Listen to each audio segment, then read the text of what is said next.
Hi, my name is Claire Fox, and I'm going to be discussing the topic, do video games have a negative effect on children in today's society? Did you know that violent video games can actually increase violence in a kid's life as they're growing up? Well, Dartmouth actually did a study on this to prove this theory.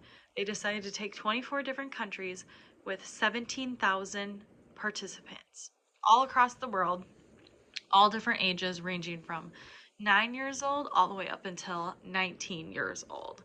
So what they did is they were trying to see if truly there was a correlation between violent video games, playing the violent video games, and violence, specifically more geared towards the classroom. So this would have to be reported by teachers or self-reported or by peers and other students.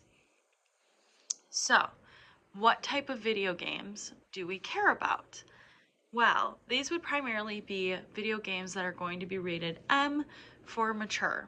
A couple different examples would include Call of Duty, Assassin's Creed, and even Grand Theft Auto. There's many different types of video games we could include, but those are three very prominent ones that a lot of kids out there continue to play till this day.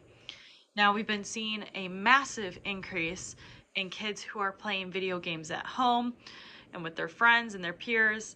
And this is also due to a large increase in technology. So something that we're trying to focus on exactly is the neuroscience that's going on in these kids' brains. As they continue to play these violent video games, we're noticing trends that these kids are becoming more violent as they grow up.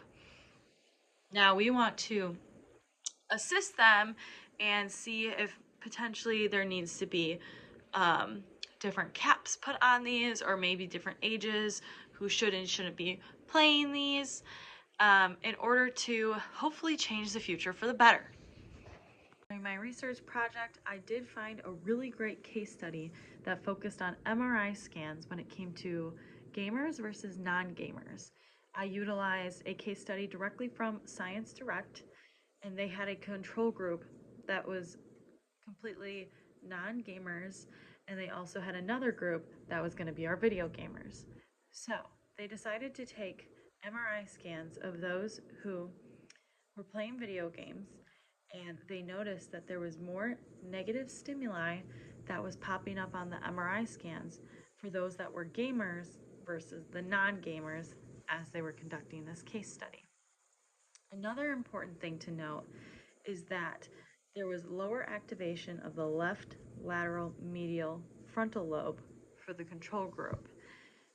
We decided to utilize this case study in our research since it's hard proof that video games are negatively impacting our youth. In conclusion, I decided to choose this topic since I felt like it was very relevant in today's day and age. Now, I remember as a kid growing up that there were still video games around.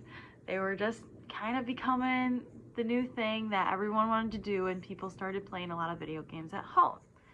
My parents had the tough decision to decide what was going to be accessible to me or not as a kid growing up.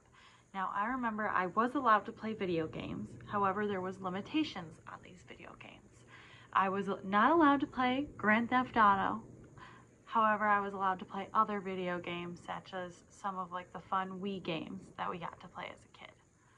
I think for a lot of parents in today's day and age are going to have the difficult conversations and sit their kids down in order to discuss what video games they are going to allow them to have access to.